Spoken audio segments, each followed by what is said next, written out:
Hola, hola, hola Lula, hola Pedro, hola equipo, ¿cómo están? Hola, ¿cómo Hola, están? hola. Hola Paula, Ale, Hola, hola, ¿qué tal? hola, hola, Lula, hola a todos. ¿Qué Hola a tal? todos.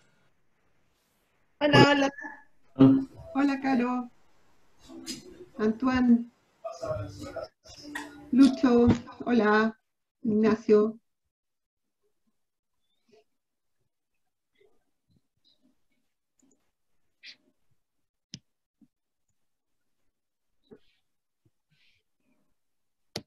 Y ya, mientras se sigan sumando personas, partamos, ¿no?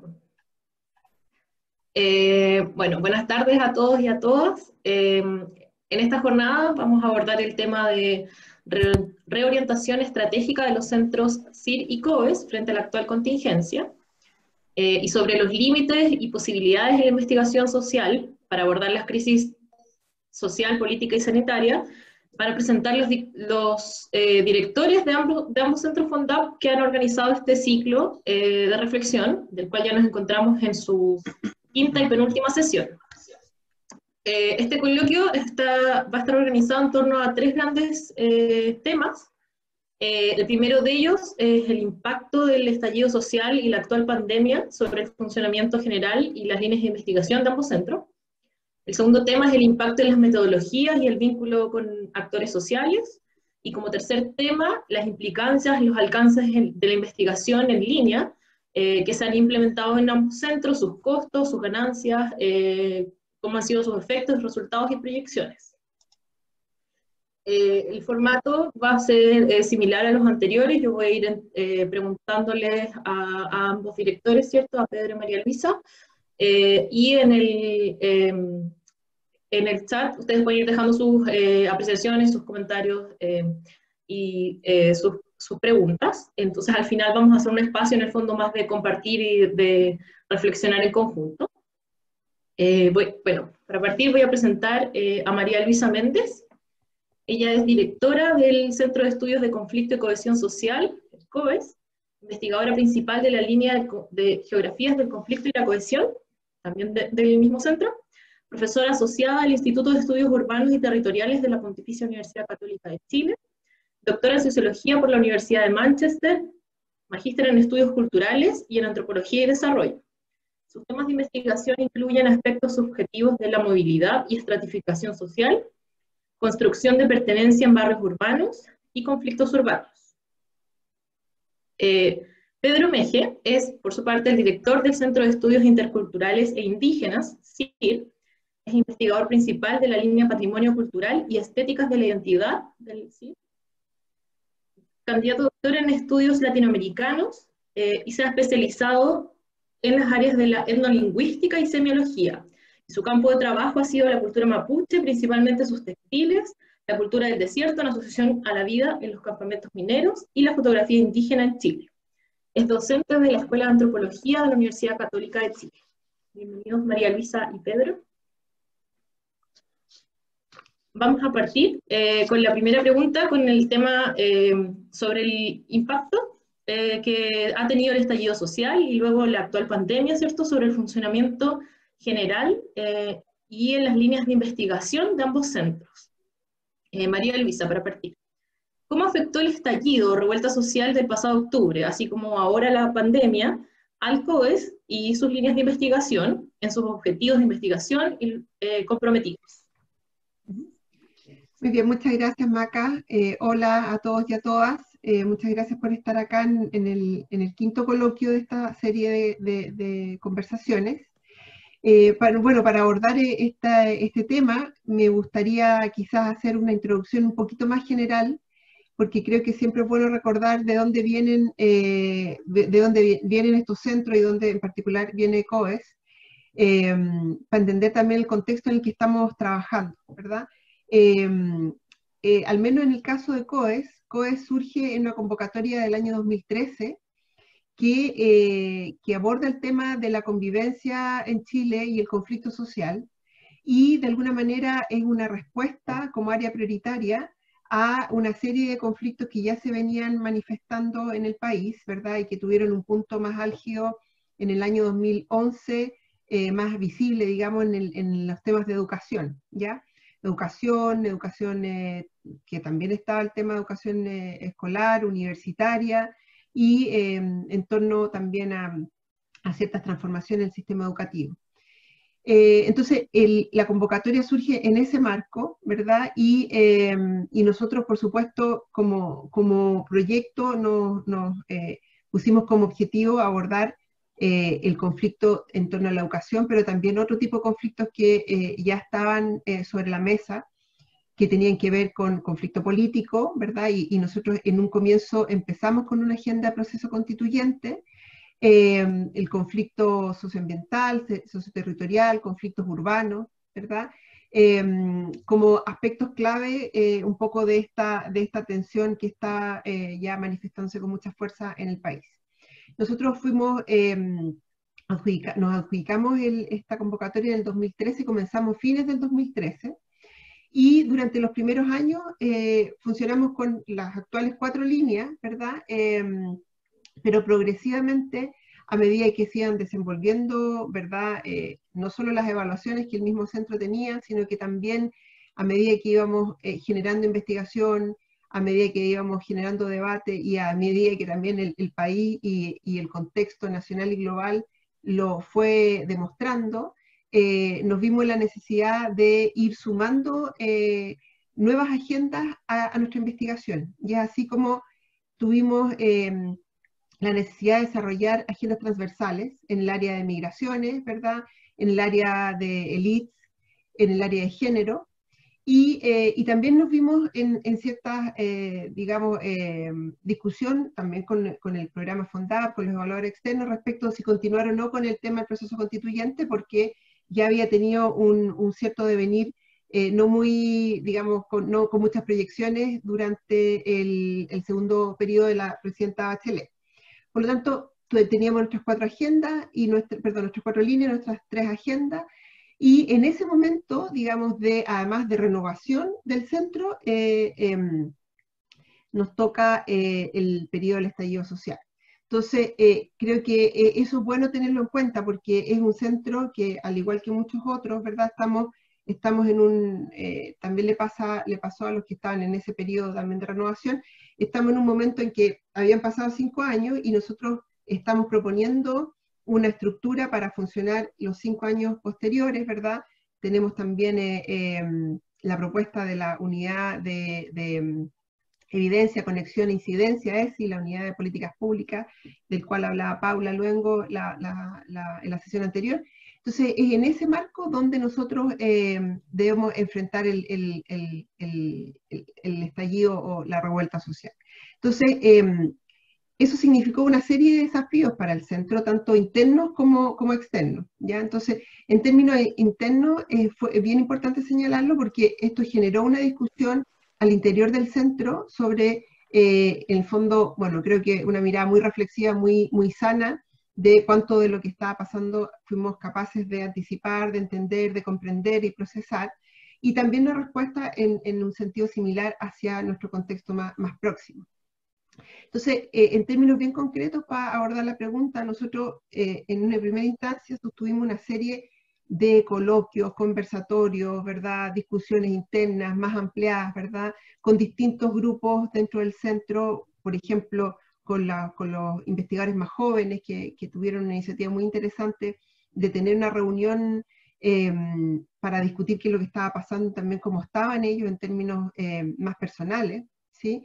Se dieron toda esa serie de discusiones que tienen que ver con, bueno, como un poco la reflexión, a propósito del momento, pero también la proyección del centro, el posicionamiento, cómo va a reaccionar, qué temas vamos a levantar, cómo vamos a intervenir. Entonces, después de esa discusión empezamos a generar una serie de intervenciones a nivel del debate público, sobre todo en ciertas temáticas que para nosotros fueron especialmente relevantes, temas de derechos humanos, temas de pacto social, de discusión en torno a pacto social, temas en torno a confianza, crisis de confianza, tanto institucional como interpersonal. Yo diría que fueron temas muy importantes donde nosotros intervenimos mucho, sobre todo a nivel de medios, pero también hicimos aportes en la discusión, si ustedes quieren, más bien a nivel institucional con las autoridades del Ministerio de Ciencia. Pusimos digamos, a disposición una serie de conocimiento con un punto de vista también crítico de lo que estaba pasando. También hicimos una propuesta de trabajo al Instituto Nacional de Derechos Humanos para colaborar en esa materia. Y en general desarrollamos algunas iniciativas que fueron levantadas de forma más inductiva a partir de las comunidades de investigación en COES. Entonces, ahí desarrollamos varios proyectos que están en curso ahora, por ejemplo, como un proyecto muy interesante que se llama Escucha Activa, que es un proyecto de diálogo con personas que han participado en las manifestaciones en torno al 18 de octubre, gente que tiene experiencia, gente que ha sido nueva, y un poco para entender su forma de experimentar el proceso, ¿verdad? Pero también su proyección como actores políticos, cabildos del agua, ahí está Antoine involucrado. También participamos en varias encuestas denominadas Termómetro Social, junto al Núcleo Milenio de Desarrollo Social y el Centro Microdatos. También hicimos cierta revisión de nuestra propia agenda en materia de investigación. Introdujimos nuevas preguntas en la encuesta panel del SOC.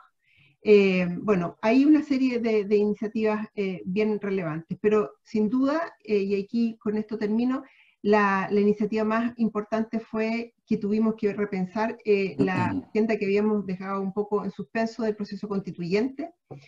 Y en este proceso entonces de revisión hemos propuesto como una agenda transversal, la agenda sobre el proceso constituyente, que estoy segura es un tema que tenemos en común con el CIR, algo que sabemos que es fundamental abordar. Eso está siendo liderado desde la línea 3 del COES, de la línea política, y también involucró que Emmanuel Baroset se sumara como investigadora principal al centro. Entonces, eso un poco el marco del estallido, y en el marco de la pandemia, que también, bueno, tampoco me quiero extender demasiado. ¿Tengo un minuto, Maca? ¿Sí? Súper poquito, ya, súper breve. Y en el marco de la pandemia, básicamente comentar que la pandemia nos toma justamente en proceso de elaboración del informe de primer año del segundo periodo. Entonces, nosotros en ese informe no nos referimos a la pandemia, ¿ya? Nos referimos a todos los cambios a propósito del estallido social. El informe lo tuvimos que entregar en enero. Entonces, es bien irrelevante porque todos los temas, todas las iniciativas que hemos tenido en torno a la pandemia han sido iniciativas que hemos tenido que desarrollar un poco ya en un proceso de adaptación que lleva un tiempo. Entonces, vamos a hablar un poco más en detalle sobre las iniciativas que hemos levantado en torno a la pandemia, pero ha sido básicamente pensar cómo nuestras áreas de investigación en empleo, en clases medias, en cohesión social, en género, pueden también dialogar con los temas que se están visibilizando desde la crisis sociosanitaria. Muchas gracias, María Luisa. Pedro, cuéntanos cómo ha afectado el estallido social y la pandemia al CIR y sus líneas de investigación. Bueno, primero que nada, gracias por la invitación y buenas tardes a todos. Y partir diciendo que el CIR no deja de ser un animal extraño, porque sorpresivamente y repentinamente el Estado decide, dentro de esto que llama los fondar, las áreas prioritarias, dedicarse a un tema que parecía improbable, que eran los pueblos originarios. Y frente a esta sorpresa, afortunadamente reaccionamos con cierta velocidad en la Escuela de Antropología y logramos, en definitiva, adjudicarnos este proyecto de lo sorprendente, porque dos cosas: era el primer proyecto en ciencias sociales, que después afortunadamente el COES siguió instalando las ciencias sociales dentro de lo que era el antiguo CONICYT, y dedicado a un tema que no parecía que el Estado estuviera interesado y dispuesto a invertir cifras importantes en una temática como los pueblos originarios, que a esas alturas, hace ya el año 13, ¿no es cierto?, no tenía la incidencia, la visibilidad y el impacto que tiene en la actualidad. Así que por un lado hay que agradecerle a nuestro querido Estado que tuvo la inspiración de considerar el área prioritaria de los pueblos originarios como una necesidad a investigar. Eso nos dio cierta ventaja en relación a lo que podríamos llamar el estallido social y posteriormente la pandemia, porque teníamos estudiado y de alguna manera diagnosticado y pronosticado lo que iba a suceder. Evidentemente no en las dimensiones en las cuales sucedieron, sobre todo en referencia al estallido social, pero como ustedes muy bien saben, la relación desde el siglo XVI entre los diferentes estados que han transitado por Chile y los pueblos originarios ha sido terriblemente conflictiva, terriblemente visible en términos de las violencias que han generado. Así que de alguna manera, de una u otra forma, el estallido social inicialmente no nos sorprendió, aunque sufre un despliegue, sufre un desplazamiento de los conflictos que nosotros veíamos continuamente en los pueblos originarios hacia lo que podríamos llamar la sociedad mestiza criolla, si me permiten la expresión. Y en ese sentido podríamos, pienso yo, tomar el impacto del estallido social y la posterior pandemia en tres vertientes. Primero, la constatación de ciertas cuestiones pendientes, muy particularmente en los pueblos originarios, que tiene que ver con el reconocimiento. Más que cuestiones económicas, evidentemente, que son importantes y que han tenido que ver con un largo cuento de usurpación que ustedes todos conocen, había un tema en el reconocimiento que en el estallido social adquiere un carácter societal interesantísimo. Hay un signo, ¿no es cierto?, la llamada, ¿no es cierto?, bandera mapuche, que ustedes la vieron por todos lados, que nos dejó ser impresionante para nosotros como CIR. Tenemos entonces la constatación de que algo estaba faltando en nuestra sociedad y que en definitiva algo que nosotros veíamos continuamente en los pueblos originarios como demandas perpetuas y constantes en relación a lo que era la sociedad y lo que era el Estado particularmente, se revelan y, como quien dice, se despliegan y se desdoblan hacia la sociedad como un todo. Y ahí está la revelación de que en definitiva una problemática que parecía marginal, casi excéntrica, se instala de manera muy fuerte dentro de las demandas. Esta reconstrucción de la identidad, ¿no es cierto?, que tiene que ver con, nuevamente, este reconocimiento de los pueblos originarios como un actor fundamental. ¿En qué sentido? Era el sujeto de la resistencia, ¿no es cierto? Este sujeto de la resistencia, desde el siglo XVI, bueno, antes, desde los quechuas, ya me puse latero, pero que tienen un sentido de la resistencia que traspasa el ámbito de los pueblos originarios y llega a la sociedad en términos generales. Es decir, frente a la demanda se resiste, pero a la vez se expresa a través del estallido. Y por último, eso supuso una renovación muy interesante en términos de lo que nosotros estábamos haciendo. Primero, nos impacta internamente, ¿cierto? Como centro, esta fuerza, ¿no es cierto?, desbocada que nosotros veíamos continuamente en nuestro trabajo en terreno con las diferentes comunidades, desde los afro hasta los yaganes en Puerto Dén, de los afro en Arica, ¿no es cierto?, los afrodescendientes, está en la sociedad, ¿no? Pero a la vez como centro ciertas prácticas, ¿no?, ciertas maneras de hacer las cosas y cierta conexión que teníamos con nuestro entorno inmediato de investigación adquieren una importancia y una relevancia extraordinaria. Para ocupar una metáfora, podemos decir, abandonemos un poco los papers en determinadas revistas escritos en rumano y fortalezcamos un poquito más este vínculo, ¿no?, internamente y a la vez externamente. Evidentemente, eso supone entonces estas tres cuestiones que les diría yo de manera muy sintética, ¿no? La revelación de ciertas cosas que nosotros sospechábamos, pero que ahora tienen un carácter más amplio y nacional, la constatación de ciertos problemas que evidentemente ahora traspasaban el ámbito de nuestra investigación específica, que eran los pueblos originarios, y la renovación. Una renovación hacia adentro de nuestras prácticas, de ahí nos juntamos, hicimos una gran conversación, ¿no es cierto?, para redefinir ciertos vínculos en la manera en que nos relacionábamos nosotros como centro investigativo, y por supuesto, muy especialmente, reforzar cierta relación que teníamos nosotros con nuestras comunidades con las cuales estamos investigando. Y esto de manera muy transversal, desde el panel que tenemos, este estudio estadístico enorme, donde inmediatamente salieron ciertas preguntas y entraron ciertas preguntas, inmediatamente producto del estallido social, ¿no es cierto? Se hizo imperioso preguntar ciertas cuestiones que no parecían tan centrales, para mostrar un caso, ¿no es cierto?, en términos de nuestros estudios cuantitativos más duros, a cuestiones más cuantitativas de cómo vincularnos y relacionarnos ahora en este nuevo contexto tan especial con nuestras comunidades en términos generales. Y la pandemia es muy interesante y tenemos un estudio cuantitativo y cualitativo que va desde Arica hasta Puerto Williams con todos los pueblos originarios y que tiene que ver nuevamente con qué hace el Estado y qué hace la sociedad chilena en relación a cómo ha vivido la pandemia los pueblos originarios.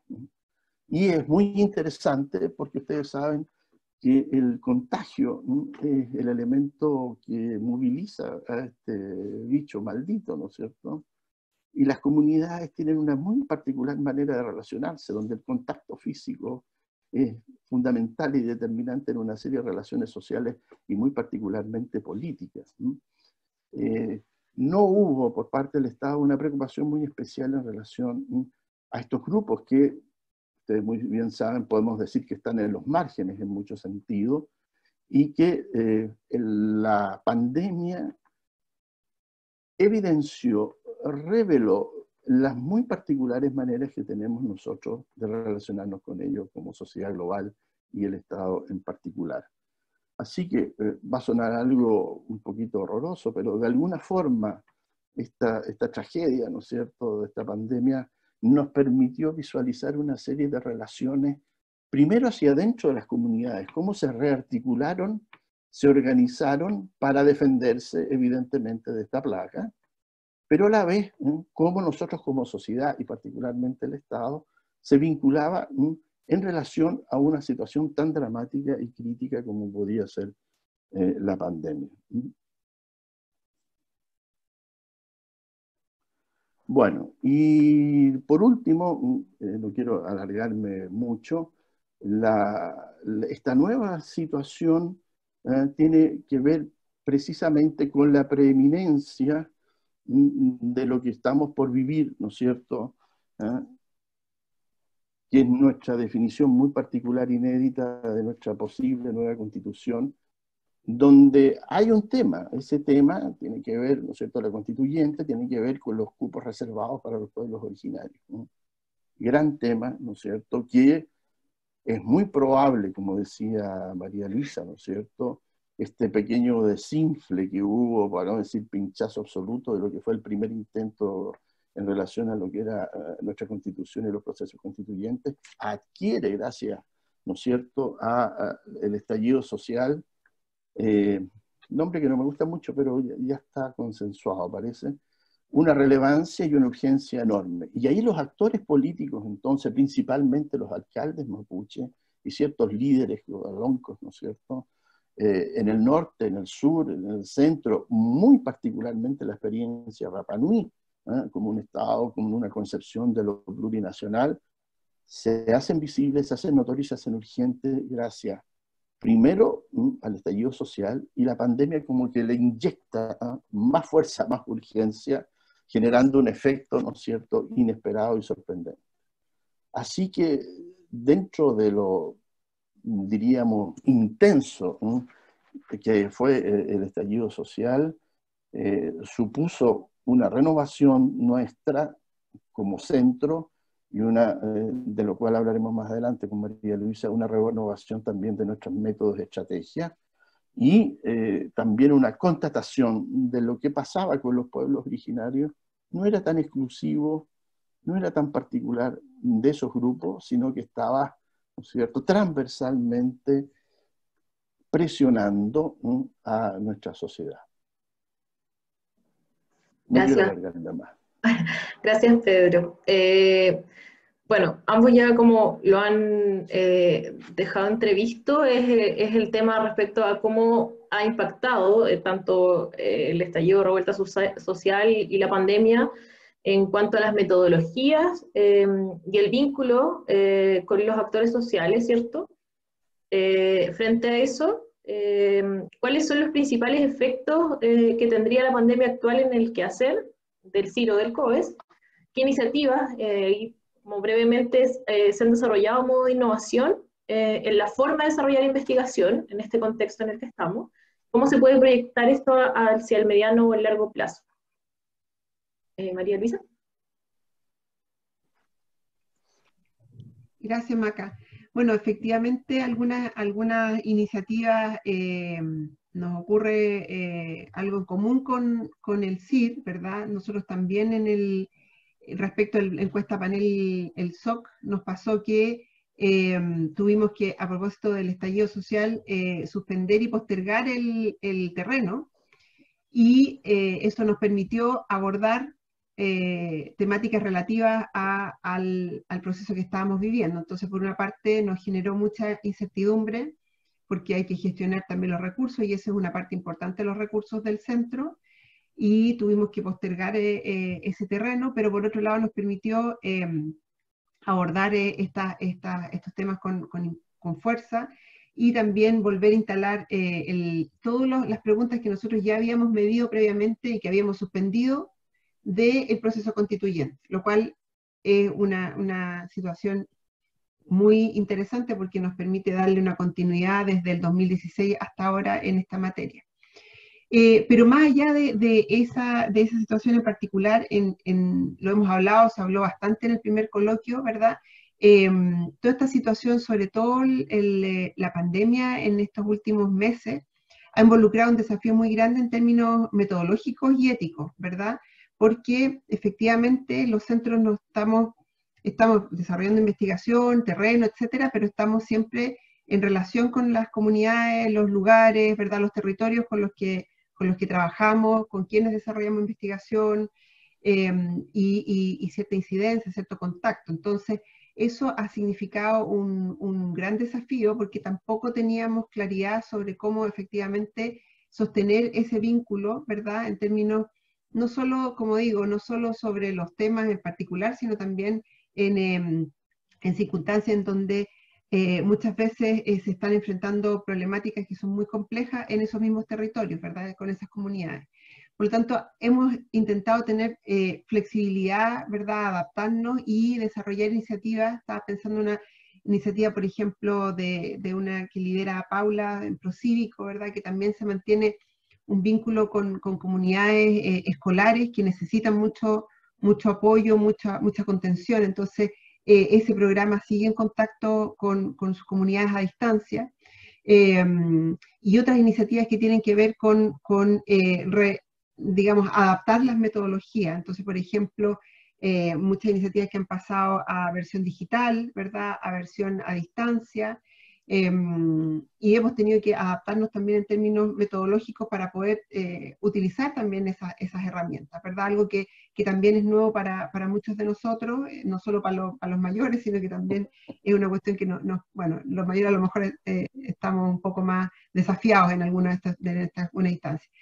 Pero yo también quería destacar iniciativas que han sido súper interesantes, porque ya por la discusión a propósito del estallido social y cómo en el fondo la desigualdad, el argumento que se esgrimió, ¿verdad? La desigualdad no ocurre fuera de los centros, ¿verdad? Nosotros los centros somos parte de la sociedad y muchas estructuras que reproducen la desigualdad están también en los centros, las diferencias territoriales, de género, de origen socioeconómico, etcétera. Esa reflexión ya estaba rondando por lo menos nuestras inquietudes, y a propósito de la pandemia nosotros decidimos también tomar ciertas medidas con respecto a ello. Entonces, eso nos permitió apoyar, en el fondo, haciendo lo que se llama, ¿verdad?, esta discriminación positiva hacia ciertos grupos a quienes iba a afectar de forma más notoria, más fuerte la pandemia. Entonces, por ejemplo, ofrecimos un apoyo con asistentes de investigación a investigadoras que estaban teniendo que conciliar la vía, el cuidado de hijos, ¿verdad?, con ciertas demandas al interior del hogar, con la investigación y que estaban viéndose seriamente perjudicadas, ¿sí? Entonces, ese tipo de cuestiones estamos muy contentos porque en el fondo tiene que ver con hacernos cargo un poco de estas desigualdades en las cuales también nosotros estamos involucrados. Lo mismo con el tema de las personas que están en distintas etapas de su carrera académica. También nosotros decidimos aumentar los recursos que otorgamos en becas, ¿sí? Y apoyos también para personas que están en etapas iniciales de su investigación, porque sabemos que son personas que posiblemente esta pandemia afecte de forma más sustantiva porque se están consolidando en sus trayectorias y por lo tanto puede haber mucha fragilidad y vulnerabilidad e incluso decisiones de suspender esta trayectoria. Entonces, con ese foco un poco que yo diría que nos quedó mucho más claro a propósito del estallido social, pero que se amplifica durante la pandemia, hemos tomado algunas medidas que creemos que es importante tener en cuenta en estos centros, ¿verdad? O sea, es como un aprendizaje que nos gustaría seguir desarrollando. Eso solamente como para abrir un poco la discusión. Muchas gracias, Lula. Pedro. Bueno, sumarme un poco a lo que acaba de hacer referencia a María Luisa. En definitiva, nosotros hemos seguido una estrategia bastante parecida a lo que han instalado el COES en términos de diferentes áreas que ya he mencionado, pero creo que lo que voy a rescatar particularmente, y permítemelo María Luisa, es este asunto de la desigualdad y lo que podríamos llamar la fragmentación social de nuestra nación. Y como en definitiva lo que nos provocó muy particularmente la pandemia y el estallido social, pero sobre todo la pandemia, es un tema de comunicación. Una comunicación que está orientada fundamentalmente al diálogo. Porque a partir de esa comunicación y ese diálogo es como nosotros investigamos, ¿no es cierto? No investigamos una célula ni un planeta, sino que en un ejercicio dialógico continuo levantamos nuestros datos y nuestras constataciones y nuestras vinculaciones, que son fundamentales, ¿no es cierto?, para poder seguir investigando. Y la pandemia nuevamente fue muy interesante porque reflejó de manera muy nítida, de forma muy precisa, la desigualdad, y que tiene que ver con sistemas de comunicación altamente tecnologizados.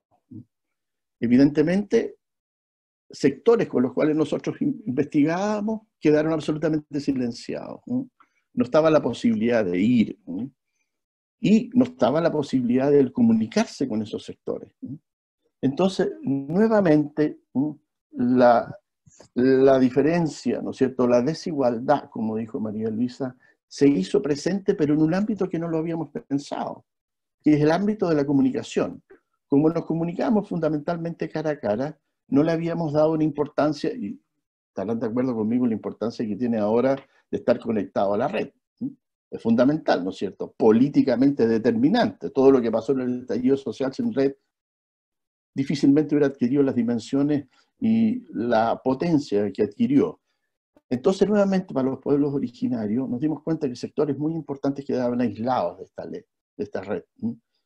Y no nos habíamos dado cuenta y no habíamos constatado con suficiente precisión. Teníamos la intuición, evidentemente, de lo estratégico que podía ser en un momento determinado, como una situación de pandemia, quedar silenciado. Y entonces, bueno, ahí hubo todo un ejercicio para poder seguir investigando, de montar y de habilitar, ¿no es cierto?, la posibilidad de acceder a la red de ciertas comunidades que no tenían esa posibilidad o tenían una posibilidad muy raquítica de acceder, ¿no es cierto?, a la comunicación. Entonces también este silencio como que se nos fue a negro ciertos sectores con los cuales nosotros estábamos totalmente habituados a trabajar intensamente y dialogar continuamente. Silencio, pantalla negra. Y eso supuso repensar entonces cómo, en definitiva, habilitar que nuevamente esos sectores tuvieran voz. Y bueno, ha sido interesante, ¿no es cierto?, cómo hemos logrado, cómo hemos ido apoyando ese, diríamos, ese retejer esos vínculos a partir de estos sistemas que son tan especiales que me imagino que después de la pandemia hablaremos mucho de lo que significa comunicarse de esta forma, como lo estamos haciendo nosotros ahora. Pero nuevamente caemos en el tema, ¿no es cierto?, de la diferencia y muy particularmente de la exclusión de cuestiones que son indispensables y necesarias en este momento de ciertos sectores, muy particularmente con los que nosotros trabajamos, que son los pueblos originarios. Si no son todos los pueblos originarios, ustedes saben que parte muy importante de los pueblos originarios viven en la ciudad, en las grandes ciudades, pero hay otros sectores que quedaron absolutamente desprovistos de la posibilidad del diálogo, lo que supuso un desastre en términos investigativos inicialmente y un desafío como centro para poder restablecer la comunicación. Así que yo creo que eso ha sido uno de los elementos más desafiantes de nuestro contexto pandémico, aparte de otra serie, ¿no es cierto?, de medidas que tuvimos que ir tomando en relación al corte, ¿no?, que significaba para muchos el no poder investigar cara a cara en terreno, tanto como para postdoctorantes como para doctorantes, para formación de investigadores, como para una serie de iniciativas. La supresión del viaje para nosotros es sencillamente fatal, pero estaba esta otra alternativa, viajar a través de estos medios, ¿no es cierto?, digitales. Pero ahí nos encontramos con el problema, como les decía, de que no todo el mundo tenía acceso a ellos. Así que eso también fue muy diagnóstico de lo que la situación particular de nuestros pueblos originarios en nuestro país. Gracias. Gracias, Pedro. Andemos entonces en el tercer tema un poco más en esto, como en las implicancias, ¿cierto?, de la investigación en línea. Y los alcances que tiene, y dado lo que en el fondo ya ambos comentaban un poco de cómo se ha ido modificando, ¿cierto?, y cómo han ido implementando, ¿cierto?, ambos centros de investigación en línea, ahondemos un poco en cuáles son esos costos y ganancias, o los efectos, resultados y proyecciones. También haciendo quizás como una revisión hacia atrás también, previo al estallido social, previo a la pandemia, en el fondo, como cuáles han sido los aprendizajes necesarios para dicha implementación en un contexto investigativo, qué errores de diagnóstico, ¿cierto?, y factibilidad se han cometido en esos procesos, o han ido viendo ustedes, y cuáles han sido las ventajas e innovaciones que han permitido este régimen en línea de investigación social. ¿Cómo lo ven? Comparativo a lo que eran los años previos también. María Luisa, ¿partes tú? Sí, bueno, quiero enfatizar un poco lo que dice Pedro, que me parece fundamental, porque yo creo que nosotros como centros de ciencias sociales, efectivamente podemos discutir, diversificar nuestras metodologías, ¿verdad?, ver los usos, las técnicas, pero nosotros no podemos, digamos, reemplazar nuestra forma de desarrollar investigación, ¿no es cierto?, de forma total. Por varias razones, pero una de ellas tiene que ver con lo que estamos hablando, con que efectivamente no todos ni todas van a poder estar presentes en esa virtualidad, en este mundo, ¿verdad?, de etnografías digitales. Entonces, vale la pregunta sobre cuál debiese ser también nuestra posición ética respecto de progresar en esta alternativa en un sentido totalizante, si ustedes quieren. O sea, quiero decir que creo que es una forma interesante de abordar y continuar nuestro trabajo, pero no puede ser la única, no puede ser, y no puede excluir el vínculo con que habitualmente trabajamos, ¿sí? Porque en el fondo vamos a dejar fuera a una parte importante de las comunidades con las que tenemos un vínculo y tenemos una responsabilidad. Entonces creo que es importante que nosotros lo pongamos sobre la mesa, en fondo con un ángulo crítico, y que también pongamos ese acento en la proyección que tiene hacia adelante nuestra investigación y nuestra vida como centros. ¿Sí?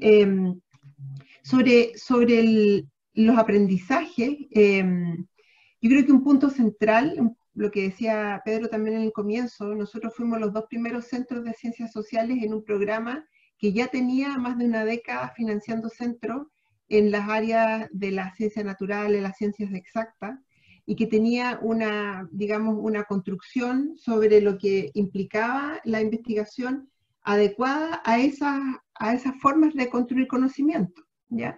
Entonces nosotros llegamos con unas exigencias que, bueno, por supuesto que fueron tremendamente desafiantes, pero que corresponden a áreas que tienen muchas diferencias, por supuesto, con lo que nosotros hacemos.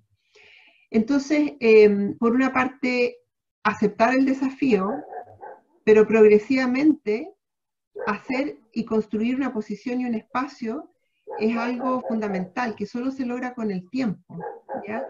Se logra con la maduración de los equipos, de los grupos de investigación, de los distintos estamentos, ¿verdad? No solo las personas que lideran, sino que a lo largo del centro. Y creo que eso es algo muy importante porque nosotros empezamos, por supuesto, con estas exigencias de las publicaciones, ¿verdad? De la intervención, pero nos dijeron muy tempranamente, además, como ustedes son de ciencias sociales, van a tener que hacer un aporte muy específico e importante al debate público, a las políticas públicas. Tiene que haber una cierta incidencia. Por lo tanto, eso es algo clave y creo que no está de más enfatizar que estos 2 centros, siendo lo privilegiados que somos, ¿verdad?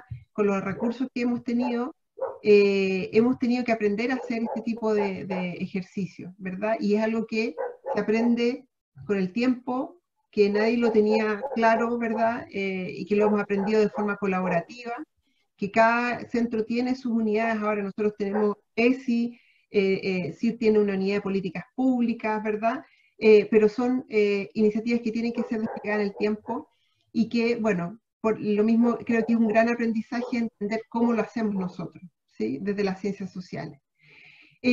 Otro aprendizaje y desafío creo que muy importante tener en cuenta, que a mí por lo menos me hace mucho sentido, es que al decirnos a nosotros, ustedes son centros de investigación de excelencia en áreas prioritarias, nosotros también tenemos la responsabilidad de cultivar, si ustedes quieren, un campo de investigación en torno a ciertas temáticas que deben ser sustentables en el tiempo, ¿sí? Por lo tanto, nosotros tenemos que ser centros amplios, ¿verdad? Convocantes, pluralistas, diversos, interdisciplinarios, ¿verdad? Trabajamos ciencias sociales, humanidades, pero al mismo tiempo tenemos que ser muy responsables de la vida propia que tengan las agendas de interculturalidad, de discriminación, de conflicto, de cohesión. No solo por la investigación que estamos haciendo nosotros hoy, sino por la investigación que queremos que se haga en el país durante las próximas décadas. Entonces, combinar, ¿verdad? Esa necesaria amplitud y sustentabilidad hacia las ciencias sociales, con también la visión que tenemos respecto de áreas específicas, es algo muy importante. Eso yo diría que son 2 aspectos que me parece súper interesante. Eso, yo diría que por ahora plantearía como aspectos centrales. Después podemos seguir conversando un poco más. Pedro, tienes la palabra. Bueno, quiero recalcar lo que acaba de decir María Luisa en relación a esta urgencia de el necesario impacto que tienen que tener la producción científica en nuestros centros en el debate público y en las políticas públicas en general. Eso supuso, como dijo María Luisa, un enorme aprendizaje, un enorme aprendizaje de vincularnos con mundos a los cuales no estábamos habituados, ¿no?, en nuestras prácticas científicas de laboratorio. Así que ahí también un enorme desafío que se acelera, se aumenta la presión con el estallido social y la pandemia en términos de exigirle a estos 2 centros, ¿no es cierto?, una serie de respuestas. Una serie de respuestas, o por lo menos ciertas indicaciones, ciertos elementos indicativos vectoriales en el sentido de cómo la dinámica, permíteme la expresión un poco naif, la dinámica social se estaba desarrollando en nuestro país. Así que eso hace que nuestros centros sean especialmente particulares y que en estos contextos de gran dinámica, de cambios inclusive, estemos sometidos a una exigencia especial. Y espero que logremos responder a esa exigencia, ya que llevamos muchos años trabajando en esto y algo tenemos que decir en relación a lo que está pasando. Quiero contar una cosa un poquito anecdótica que nos pasaron a los dos centros y que tiene que ver con una riqueza espontánea. De la noche a la mañana fuimos enormemente ricos en su sentido más capitalista, ¿no? Montones de experiencia, montones de actividades se suspendieron. Más de la mitad, casi el 80%. Eso supuso a nuestro centro contar con una cantidad de recursos sencillamente exorbitantes, ¿no? Porque montones de cosas, ¿no? Seminarios, talleres, el gringo que va, el gringo que viene, el postdoc, qué sé yo, no se pudieron hacer.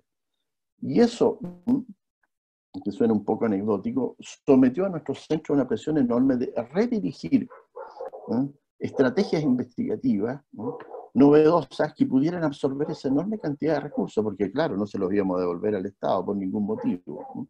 Eso nos hizo ser especialmente ingeniosos y ambos centros tuvimos que reaccionar frente a eso, ¿no?, y pensar montones de actividades que eran in presentia, hacerlas a través de estos mecanismos que estamos usando en este momento, o rediseñar estrategias investigativas de manera tal de poder aprovechar esos recursos lo más posible en este nuevo contexto. Entonces, no solo en términos metodológicos y técnicos nuestras investigaciones sufrieron de manera importante, sino que financieramente estos centros se vieron absolutamente, diríamos, desencajados en relación a los gastos que se habían supuesto que eran para este año 20. Eso también fue muy desafiante porque tuvimos que redirigir entonces nuestros recursos a estas nuevas áreas y nuevas investigaciones que tuvimos que montar en relación a las posibilidades que nos daba este entorno y este contexto. No fue menor eso, inclusive una discusión constante con la NIT, como se llama ahora, de cómo lo hacíamos y cómo veíamos nosotros la posibilidad de rescatar estos recursos que en definitiva se transformaron sorprendentemente en recursos sobrantes, algo que jamás imaginamos, siempre al revés, ¿no? Y por último quisiera referirme un poco a ciertos temas como ha sido, por ejemplo, el racismo, que se ha visto últimamente reflejado en una serie de eventos que nos han sucedido y en los cuales nosotros teníamos mucha experiencia y lo habíamos investigado mucho, y eso nos ha permitido de alguna manera tener muy claro cuál podría ser eventualmente la manera de abordar esta temática en términos nacionales y muy particularmente en términos de política pública. Es decir, ahí hay ese enorme trabajo en relación a esta temática que se cruza, por supuesto, con la interculturalidad y con la diversidad y con eventualmente pensando con un Estado plurinacional. Por último, yo quería rescatar también algo que de alguna manera hizo girar un poco los vínculos hacia adentro de nuestros centros que tienen que ver con las relaciones interdisciplinarias, ¿no?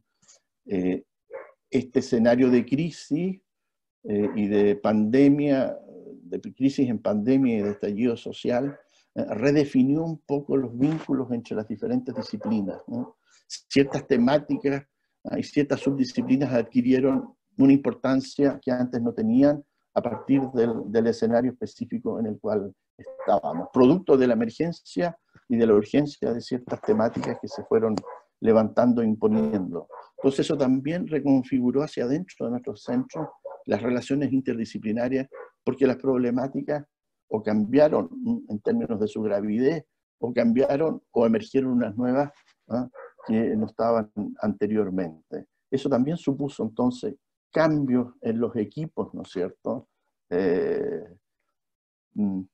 para nombrar una cosa, estudios de religiosidad, ¿no es cierto?, que tenían un énfasis en lo cultico, de repente giraron hacia la importancia de lo mágico, ¿no? Cómo la religiosidad y los rituales mágicos podían bloquear algo así como una pandemia, ¿no? Entonces cambiaron los giros disciplinarios y las vinculaciones hacia dentro de los centros. Gracias. Muchas gracias. Bueno, vamos a dar paso a la discusión y algunas preguntas que ya han llegado ahí en el chat. Un poco a modo como de síntesis, algo que tomé yo un poco de nota fue esto. Ambos coincidían en la necesidad de la adaptación, la creatividad, en el fondo, que hubo que para redireccionar, rediseñar la investigación, los desafiados que ambos centros están en cuanto a buscar la incidencia, ¿cierto?, y el impacto en las políticas públicas del trabajo que hacen ambos FONDAP. Y también está redefinir internamente, ¿cierto?, los roles, la interdisciplina, la relación también con los distintos etapas de los investigadores también, o con quienes en el fondo están quizás en mayor desventaja también.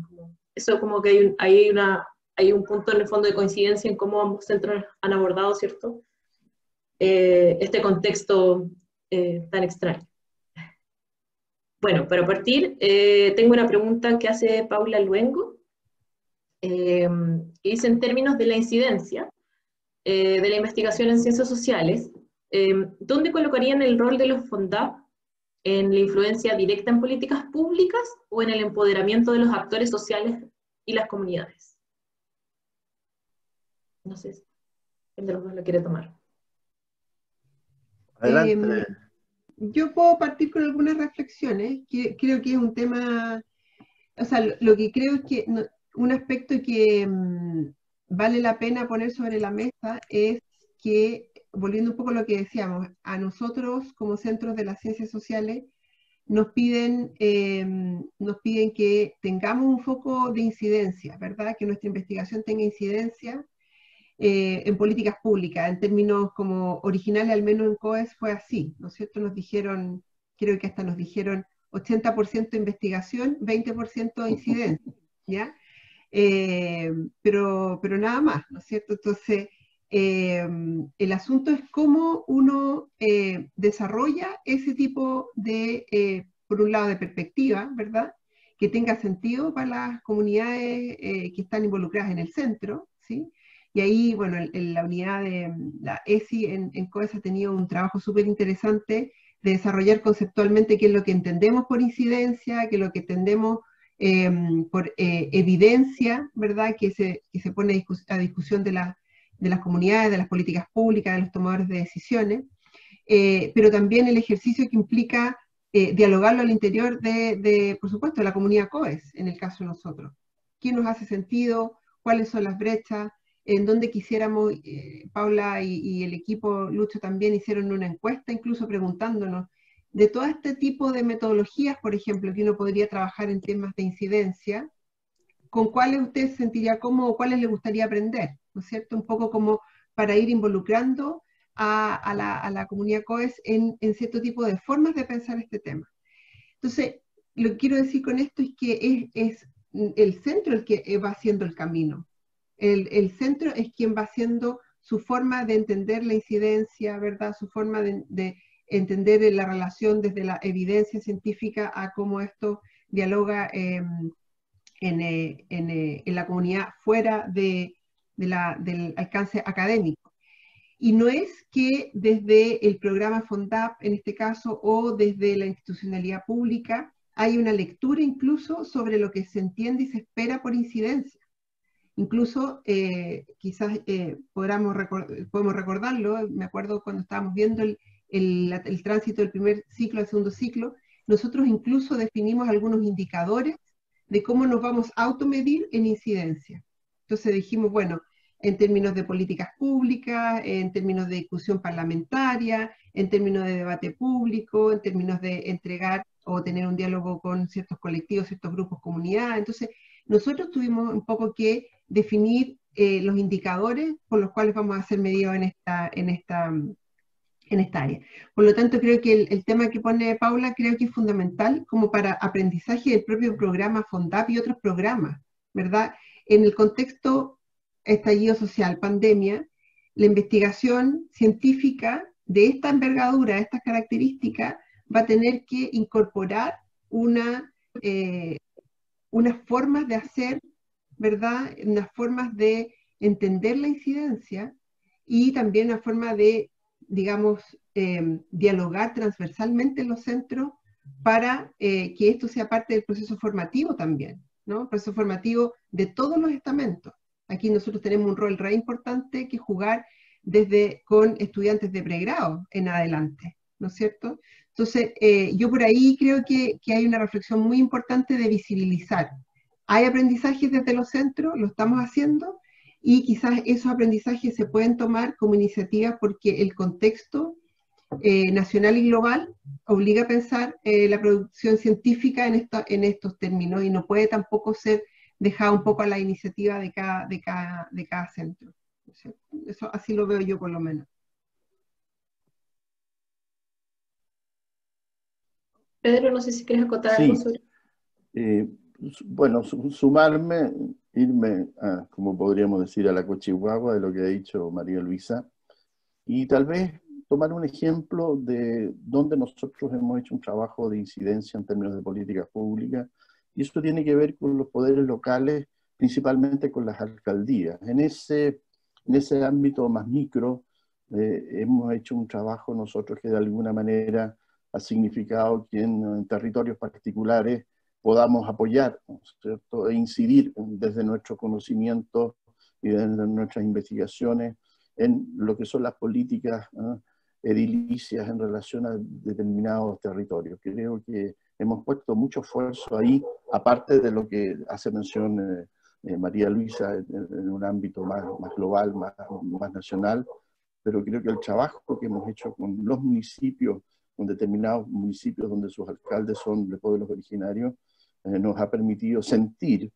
que nuestro apoyo, nuestro conocimiento y también nuestras posibilidades técnicas, ¿no es cierto?, en términos de traspaso de información y de acceso a la información, nos ha permitido incidir ahí, a ese nivel, en ese plano, en lo que podría ser la construcción de las políticas públicas a partir de, por lo general, visiones de interculturalidad en las municipalidades.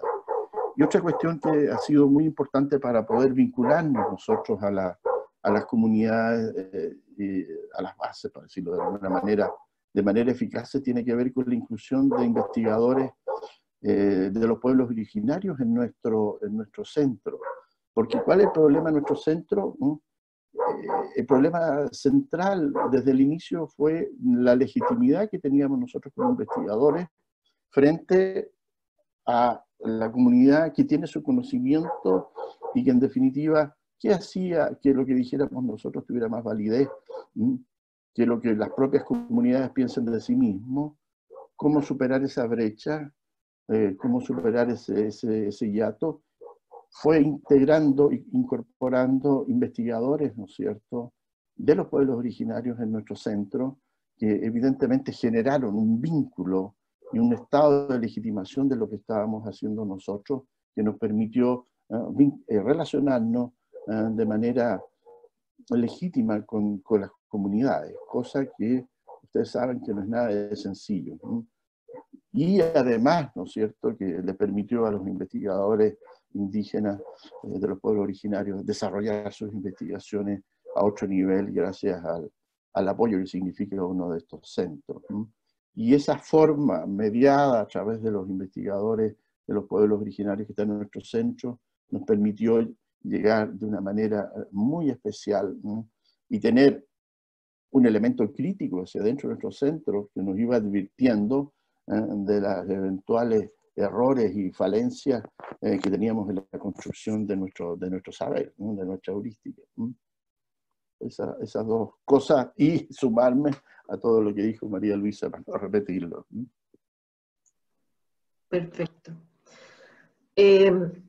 Otra pregunta. Un tema que a ambos centros le ha tocado, ¿cierto?, en estos escenarios de crisis es la exigencia social de productos o de evidencia, ¿cierto?, de productos del conocimiento.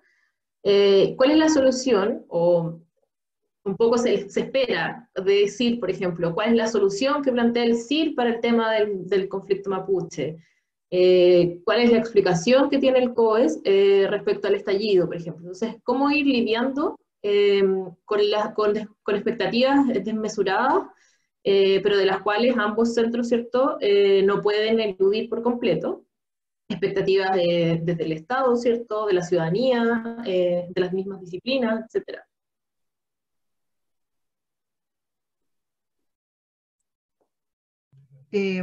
Bueno, una reflexión súper interesante y yo creo que es algo que cuesta bastante decantar, yo diría, porque nosotros como centros de excelencia en ciencias sociales, digamos, somos foco de, como decías tú, Maca, de altas expectativas, ¿ya? Y cuesta conciliar esas expectativas, tanto internas como externas, con lo que a veces queremos en términos de promover la diversidad de puntos de vista también al interior de los propios centros, ¿ya? Entonces, para nosotros, por ejemplo, en el estallido social, fue una discusión bien importante. De hecho, tuvimos discusiones internas bien interesantes sobre nuestro posicionamiento frente a temas que estaban siendo más evidentes a propósito de la contingencia, ¿ya? Cómo generar unos acuerdos, ¿verdad?, sobre ciertas formas de ver la contingencia. Entonces, yo creo que ahí hay un desafío muy, muy evidente cuando se trata de circunstancias como la que estamos viviendo. Pero también creo que es importante tener en cuenta que nosotros no somos centros donde haya si ustedes quieren, una tesis hegemónica que explique, ¿verdad?, las problemáticas sociales. No estamos, por lo menos en COE estamos promoviendo una tesis, ¿verdad?, que quiera como de alguna manera disputar la visibilidad o el protagonismo frente a otro tipo de interpretaciones. Tenemos, por supuesto, focos de interés común, áreas que son bastante transversales, como lo decía en un comienzo, el tema de las desigualdades, ¿verdad? Eso fue una de las cosas que generó o ha generado más acuerdo en el centro, pero también es cierto que conciliar tesis así únicas y más homogéneas es muy complejo cuando uno está entre disciplinas que tienen abordajes muy diferentes, ¿verdad? Por ejemplo, aprender a dialogar entre economistas, antropólogos, antropólogas, gente de la psicología social, sociólogos, sociólogas, geógrafos, geógrafas, no es fácil. Y no es fácil no porque quizás tengamos interpretaciones diferentes, sino porque tenemos formas de desarrollar investigación que son muy diferentes y cada uno está también llamado a interactuar con su campo más cercano. Entonces, el aprendizaje de seguir vinculado a tu campo, en este caso, por ejemplo, el mío, la sociología urbana, pero trabajar con Matías Garretón, con Luis Valenzuela, ¿verdad?, con otros colegas de otras disciplinas, y entender que a lo mejor lo que nos convoca son ciertas problemáticas donde tenemos quizás una interpretación bastante más común, a pesar de las limitaciones que cada uno pueda tener para entender el trabajo del otro, es un aporte muy grande y que puede verse también lesionado si es que uno impone, ¿verdad?, unas visiones que representen como al centro, porque en esas pequeñas colaboraciones se dan aprendizajes muy importantes y muy reflexivos. Entonces creo que conciliar esas expectativas de dentro y fuera es muy difícil, pero creo que estos centros han logrado mostrar que nuestras ventajas no están en esa forma única de comprender un fenómeno, sino de abrir la discusión y mostrar, ¿verdad?, la riqueza de tener perspectivas amplias y complejas y críticas.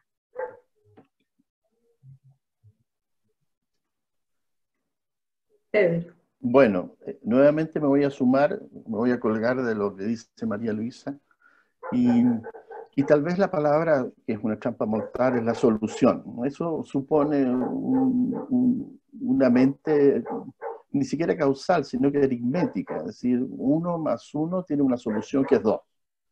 Y eso no es entender en definitiva que estamos sometidos no a una situación aritmética, sino que a una situación procesual, es decir, se van dando procesos dinámicos, ¿no?, que van girando y van, ¿no es cierto?, evolucionando a partir de sus propias dinámicas y que no tienen resultado, no tienen solución. Por eso pensar las cosas en términos de solución supone, yo creo que una manera de pensar una mentalidad muy simplista, ¿no es cierto?, no darse cuenta, en definitiva, de lo que es un proceso social en toda su vasta complejidad, ¿no? Más bien, y siguiendo las ideas de María Luisa, lo que hacemos nosotros es un proceso de traductibilidad, ¿no?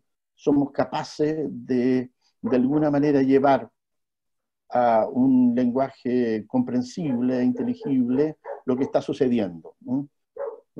Esto sonó medio hermenéutico, pero yo creo que y en esa lectura, ¿no es cierto?, en esa traductibilidad de los eventos a un lenguaje, en nuestro caso científico, logramos darle sentido a lo que está sucediendo.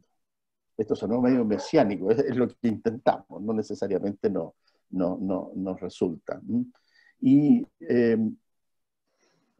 esa es un poco entonces la función de estos centros, de ir dando cuenta, entregando sentido a ciertas situaciones que aparecen a veces que no tienen sentido o que no tienen, para ocupar una vieja expresión del siglo XVIII, racionalidad, ¿no?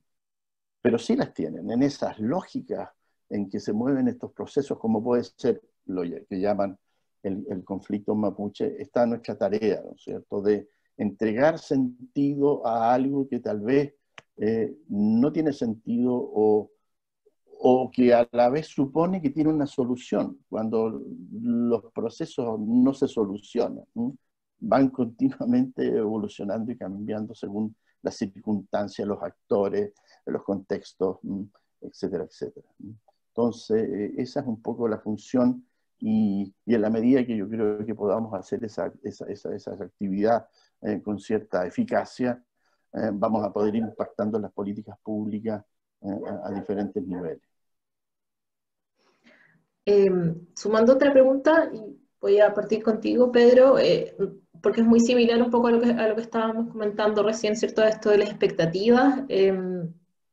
¿Cómo ha sido, preguntan, cómo ha sido la relación con las autoridades de gobierno en cuanto a las medidas que se han ido tomando respecto, que reflejan los resultados y procesos de las investigaciones, tanto de COES y de CIR, y la vinculación con lo que está pasando en el país hoy día, en cuanto a la crisis con el pueblo mapuche, ¿cierto?, el tema de la crisis de salud, medidas en cuanto a empleo, territorio, etc. Bueno, gran pregunta y compleja pregunta. ¿Cómo nosotros nos relacionamos con la autoridad de manera mediatizada, ¿no es cierto? ¿En qué sentido? En que somos sujetos financiados por el Estado, ¿no? Es decir, nos debemos de alguna manera a esa autoridad, ¿no?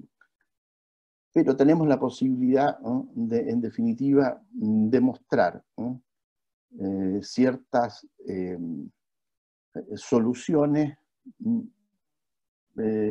o mejor dicho, mostrar ciertas propuestas a ciertas cuestiones que son terriblemente complejas, ¿no? Como decía María Luisa, el primer gesto de la autoridad fue suponer la necesidad de 2 centros en ciencias sociales, lo que hablaba de alguna manera, ¿no?, tomando más bien una estrategia estatal que yo supongo transversal más que el gobierno específico, ¿no?, de que se necesitaba densificar, ¿no?, una comprensión de ciertos fenómenos de los cuales teníamos una visión terriblemente delgada, terriblemente poco densa. Y la relación con la autoridad siempre va a ser compleja desde la perspectiva de nuestros centros, porque, valga la redundancia, nosotros somos centros de la complejidad, ¿no? Es decir, hacemos que las cosas sean complejas y difíciles, y la autoridad lo que quiere es precisamente que las cosas sean sencillas para poder actuar con velocidad, ¿no? Entonces existe siempre esa tensión, pero creo que de alguna manera estos centros han ido adquiriendo un peso relativo hacia adentro de lo que son las decisiones, espero no equivocarme, en relación a la toma de decisiones de las autoridades. Pero siempre va a ser una relación muy conflictiva, producto de lo que pide la autoridad, que es una fórmula sencilla para solucionar un problema, y lo que entregamos nosotros, ¿no? Que es una demostración densa y compleja de lo que está sucediendo, ¿no? Y ahí los ejercicios de mediación son muy importantes, ¿no? Yo sumarme un poco a la reflexión, y creo que en términos muy honestos, tanto el segundo periodo de COES como, bueno, todo el proceso de crisis, cambio, ¿verdad? En el que estamos involucrados como miembros de la sociedad, digamos, más allá de que seamos un centro, no, yo creo que nos ha hecho tener una reflexión interna bien importante. Por ejemplo, cuando hablábamos de la incidencia de políticas públicas, nosotros hemos estado reflexionando mucho en términos de cuáles debiesen ser nuestros interlocutores, ¿verdad? En un sentido, si ustedes quieren, más tradicional, un centro de estas características, ¿verdad? Podía tener una cierta llegada a los tomadores de decisiones y cifrarse, ¿verdad?, su interacción a ese nivel. Con las instituciones públicas, por ejemplo, ¿verdad? Ministerios, servicios, etcétera. Pero todo este periodo, y ya también un poco de acuerdo a las agendas y las perspectivas de los y las investigadores del centro, ¿verdad?, que finalmente lo transforman en realidad, nos hemos ido abriendo a la discusión sobre cuáles son los diversos actores con que nosotros interactuamos, ¿sí? Entonces, hay una interacción una discusión muy interesante que salió un poco en los coloquios anteriores, ¿verdad? Cómo conciliar justamente en momentos que políticamente es muy complejo, ¿verdad?, la discusión con la institucionalidad pública, ¿verdad?, con la autoridad, y también con comunidades que pueden estar también en conflicto con ella, ¿no es cierto? Entonces, y cómo un centro de estas características adopta una posición, ¿verdad?, y resguarda también su posición como centro, que es capaz de establecer estos diálogos, estas discusiones, y aportar en el debate necesario para también un poco promover un debate que genere de alguna manera una reducción de asimetrías en la voz política, en la voz académica, ¿verdad?, en la incidencia. Entonces, un rol también de estos centros, creo yo, es tener en cuenta que existen esas asimetrías, que no vivimos en un mundo, ¿verdad?, en que todos nos podemos comunicar de la misma forma, y que nosotros podemos también ayudar a recortar esas desigualdades. Tú, Maca, me hacías una pregunta hace unos días atrás, ¿verdad?, a propósito a un año del estallido social. Ya no vamos a poder decir, no lo vimos venir, ¿no es cierto? Ya no podemos decir eso. No, vamos a tener que decir otra cosa, no sé, pero no podemos decir, no lo vimos venir. Tenemos que plantearnos una serie de inquietudes. Ya nos veníamos planteando, por supuesto, pero lo que creo es que estos centros también se deben a una forma muy reflexiva de entender las sensibilidades dentro y fuera del centro, ¿no es cierto? Sensibilidades políticas, culturales, ¿verdad?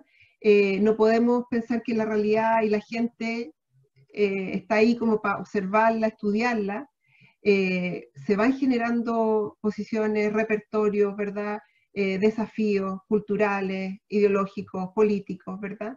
Y como centros de las ciencias sociales tenemos que generar una posición reflexiva, no quisiera decir adaptativa, sino más bien reflexiva, sensible, ¿verdad?, que es capaz de entender y aportar a que esos nuevos temas. Un poco salió una pregunta a partir de Karen Stefani, puede que salgan nuevos temas, a lo mejor temas que podemos un poco anticipar, las lecturas, las sensibilidades, las formas en que se plantean esos temas, a lo mejor no los tenemos totalmente claros, pero sí sabemos que tenemos un rol ahí para promover ciertas discusiones y para también responder como centros a aspectos que quizás debiésemos incorporar como parte de nuestras agendas de investigación, ¿verdad?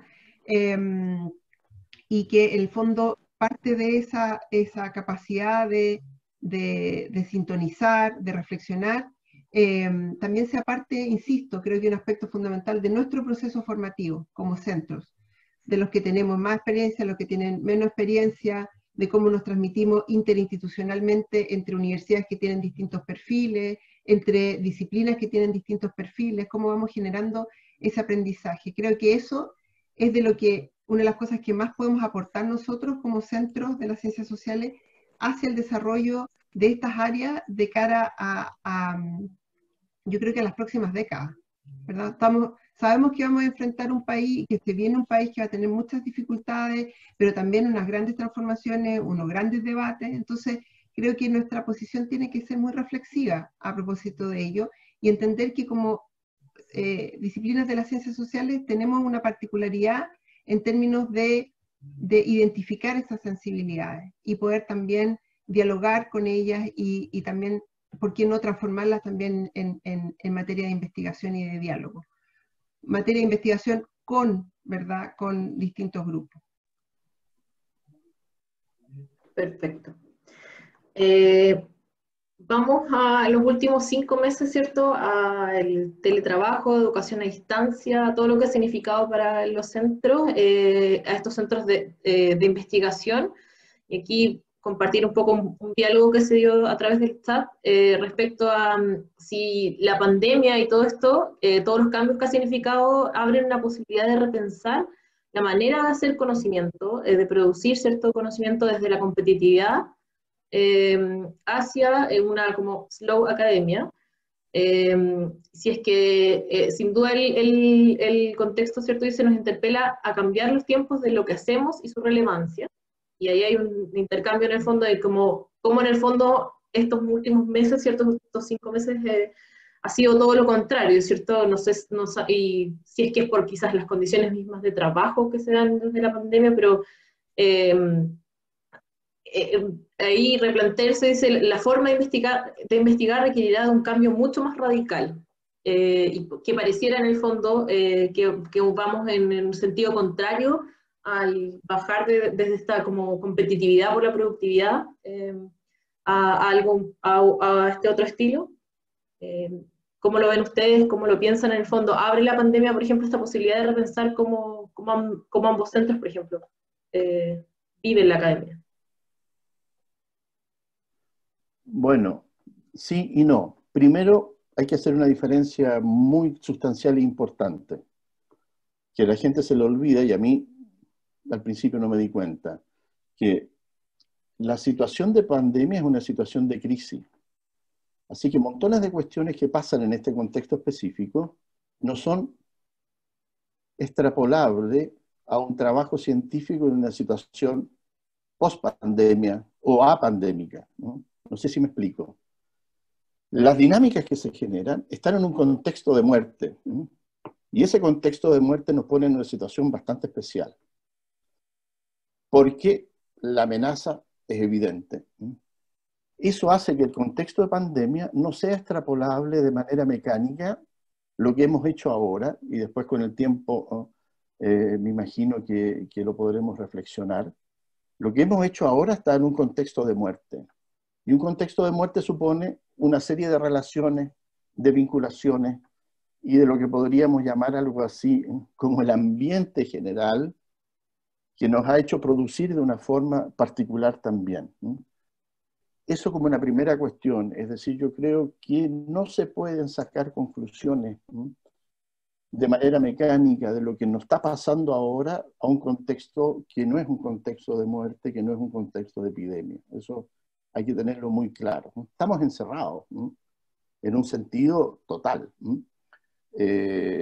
Y nuestras relaciones se han debilitado en un sentido amplio, ¿no? Entonces es un contexto muy particular donde suceden cosas muy particulares. Ahora, eso no quita que de alguna manera nos han movilizado en una nueva forma tal vez de trabajo en algunos ámbitos y en algunas esferas, ¿no? pero creo que la gente que hace el cálculo de lo que está pasando ahora en pandemia va a poder ser replicado en una situación no pandémica, creo que se está equivocando, me da esa sensación. Porque hay montones de cosas que nos están cruzando, que no nos van a cruzar en ese otro contexto. Ahora, en un sentido tal vez muy amplio, sí, hemos descubierto nuevas formas de vincularnos, nuevas formas de relacionarnos, pero tenemos este bajo continuo, ¿no es cierto? Esta melodía de la muerte que nos está continuamente presionando y eso hace que esto sea muy especial, ¿no? Vamos a ver qué sucede en un contexto no pandémico con estas nuevas relaciones de trabajos mediales que hemos generado. Eso. Sí, Belén.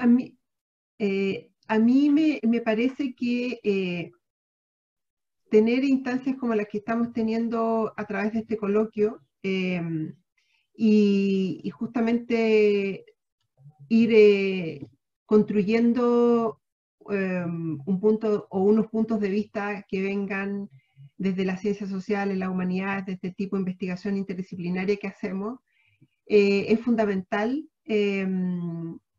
para mostrar también que, un poco lo que decía hace un tiempo, que al menos desde el punto de vista de estos programas de investigación de excelencia, ha habido digamos, un formato que puede perfectamente, creo yo, ser discutido a la luz de lo que queremos para la formación en ciencias sociales, para la investigación, para el desarrollo del llamado capital humano, ¿verdad? La masa crítica, los estudiantes que van a desarrollar después trayectorias profesionales, ¿verdad? Y que se van a desenvolver en distintas áreas, ¿verdad? Públicas, privadas, etc. Entonces, yo creo que mi reflexión creo que es, por una parte, que este es un momento clave para sacar un punto de vista más visible desde las ciencias sociales y cómo nosotros intervenimos en estos contextos que son estrictamente competitivos, ¿verdad? En el sentido de la producción científica, la adjudicación de los fondos, ¿verdad? La evaluación de pares, etc. Y cómo también ponemos sobre la mesa los contextos digamos, de los aportes de la ciencia social, pero también las situaciones en donde se nos ve con unos lentes que realmente lo que hacen muchas veces es debilitar el espacio que nosotros también podemos ocupar en la producción de conocimiento. Yo creo que en el contexto de la pandemia eso se hizo bastante visible, ¿verdad? Y creo que ha generado mucho debate el hecho de que ha habido menos espacio para que las ciencias sociales participen de forma contundente en el debate, ¿verdad? Y que sean también atendidas desde la institucionalidad pública como una perspectiva clave para entender todo este proceso de crisis sociosanitaria. Entonces, creo que por una parte eso es fundamental y creo que desde estas plataformas se puede hacer y promover. Y respecto de otras formas de desarrollar investigación, yo creo que el ámbito colaborativo tiene que ser algo que cruce nuestra investigación y que tiene que de alguna manera ponerse como un elemento fundamental que también dialogue digamos, en unas condiciones de mayor igualdad con el aspecto competitivo o selectivo, ¿verdad? O de la investigación. O sea, que en el fondo lo colaborativo tenga un lugar porque lo colaborativo genera muchas ganancias, ¿verdad? Deja digamos, unas formas de trabajo instaladas con las cuales después, ¿verdad? La investigación se hace cada vez más rica. Por lo tanto, no se agota en un proyecto, o sea, tiene una vía más larga. Por lo tanto, yo creo que en estos centros lo que nosotros también podemos promover es justamente que hay formas de conciliar la dimensión competitiva, selectiva, ¿verdad?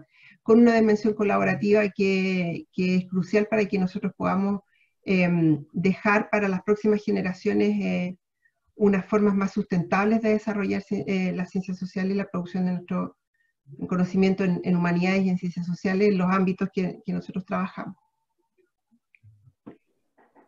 Perfecto. Sobre lo que pasó o pasa posterior al estallido, ¿cierto? ¿Cómo implicó, o si es que implicó en el fondo cambios en términos a la relación con los movimientos y organizaciones de la sociedad civil? Y si es que, por ejemplo, metodológicamente, ¿cómo lo han abordado tanto CIR como COE, ¿cierto? Las consideraciones éticas de la investigación en cuanto a asegurar confidencialidad y anonimato.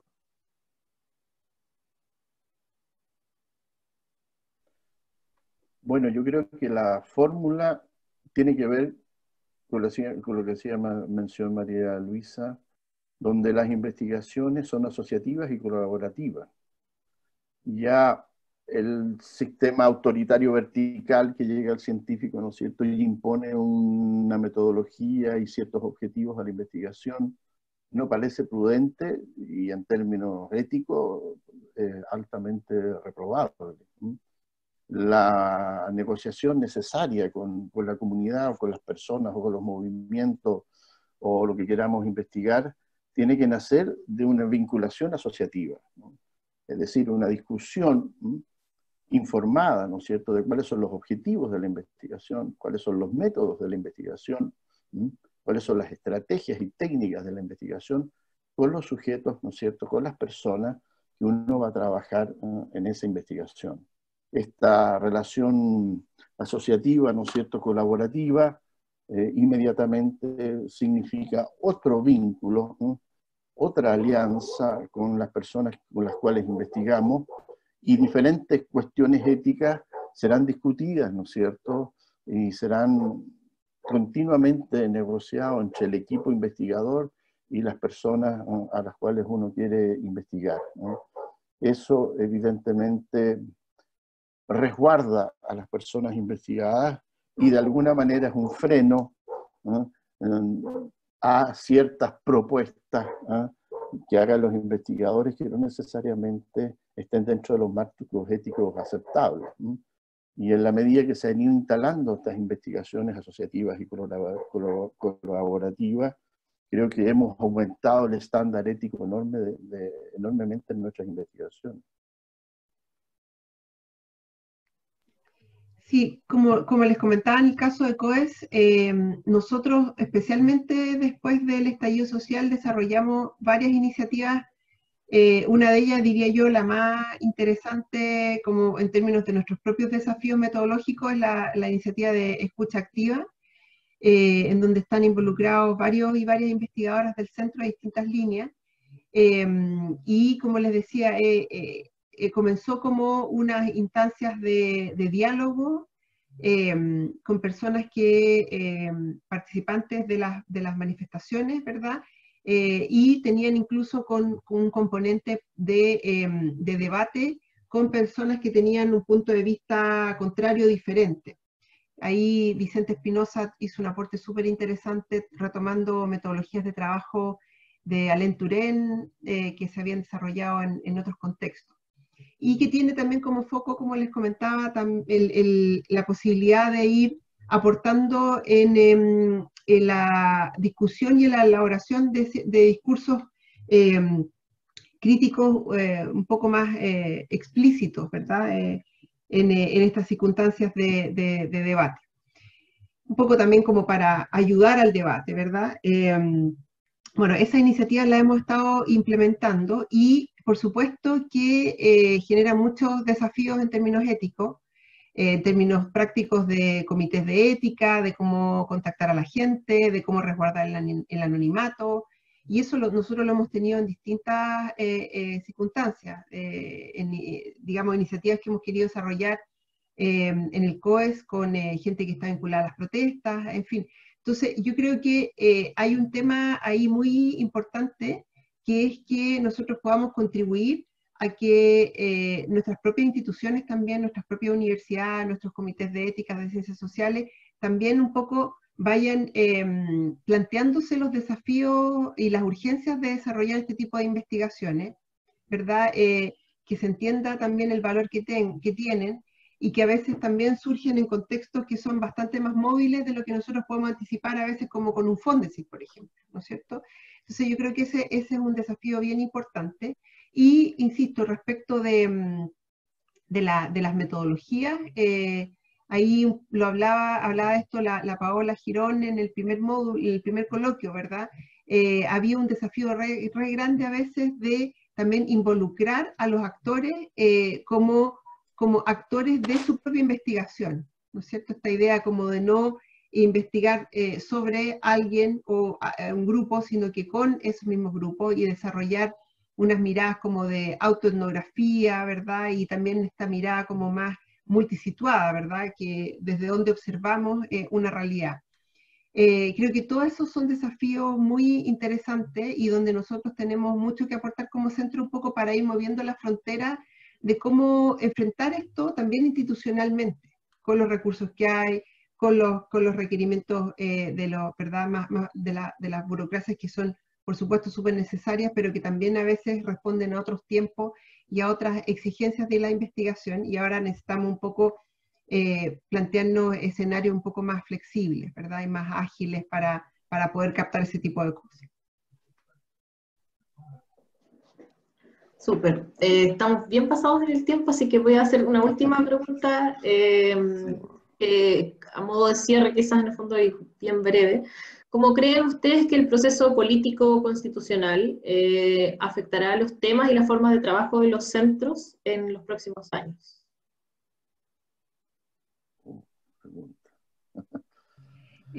Bueno, yo no estaba, pero este tema es un temazo y yo estoy muy contenta de que hayamos podido plantearlo ambos centros como parte de nuestras agendas de investigación. Ahí hay mucho que hacer cada uno, pero también en conjunto, y mucho aprendizaje que podemos tener entre ambos centros. Nosotros tenemos ciertos focos en COES, ¿verdad? Hoy día, de hecho, tuvimos una reunión con la gente que lleva la agenda de proceso constituyente, y tiene 4 subdimensiones, va a trabajar con actores, después va a haber un mapeo sobre si es que gana el apruebo y si es que hay una convención constituyente, de quiénes van a estar, o si es mixta, quiénes van a formar parte de esa instancia, ¿verdad? Cómo se van a ir dando los diálogos, cuáles van a ser los repertorios que estén en juego, los actores, en fin, va a haber como todo un seguimiento del proceso constituyente.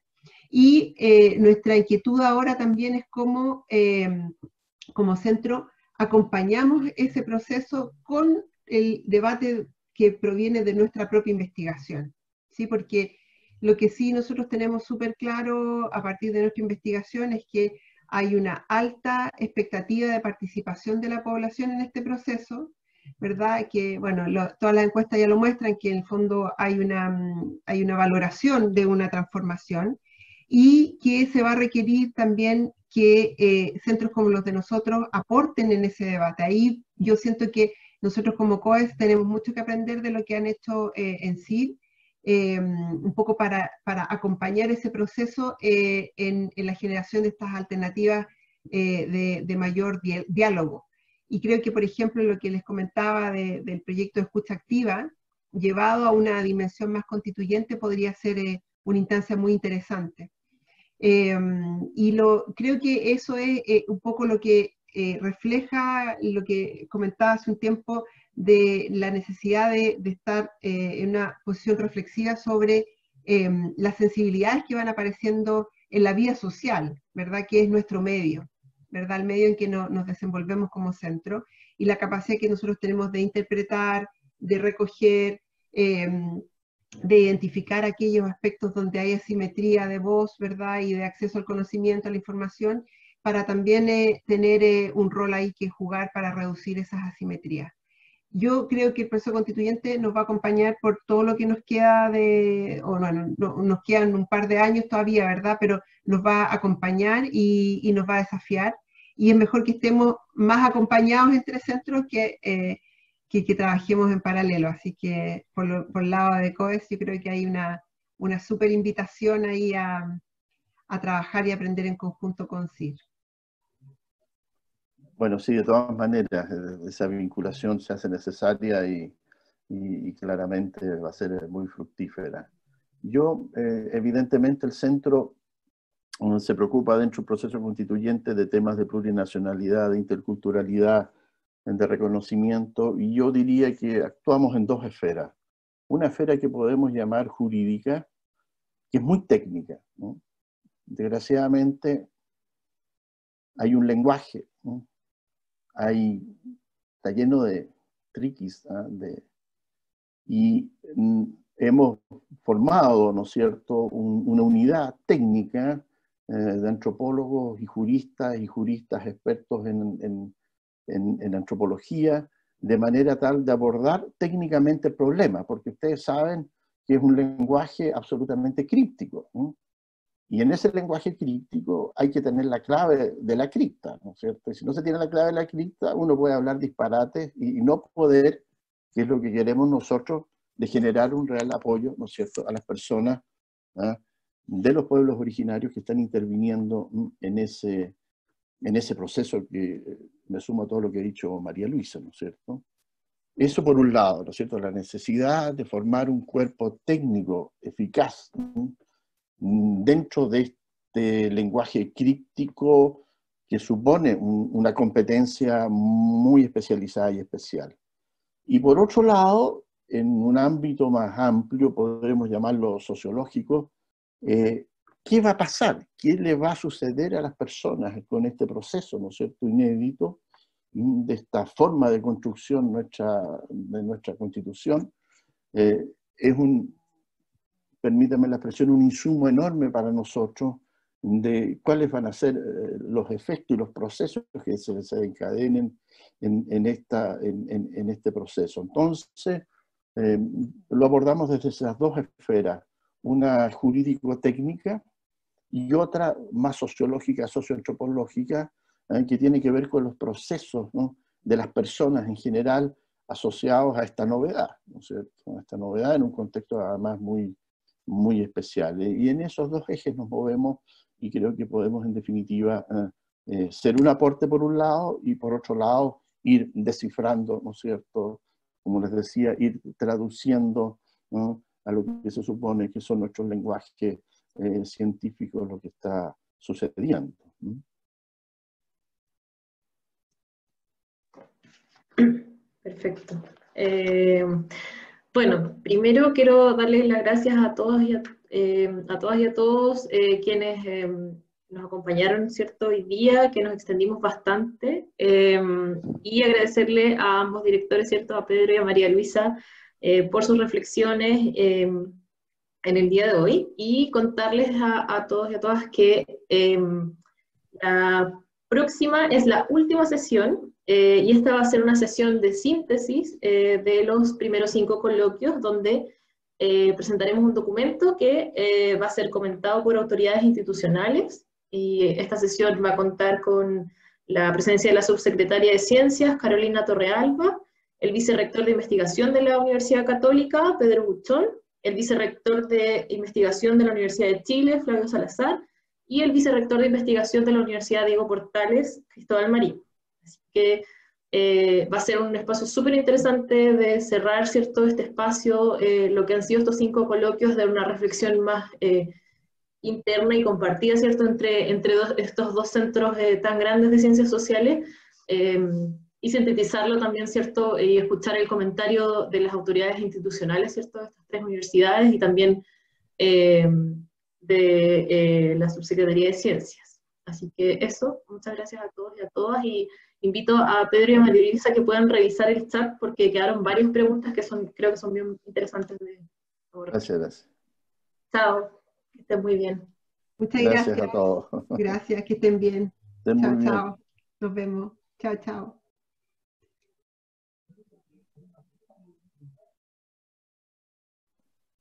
¿Nos quedamos un segundito, Pedro Maca?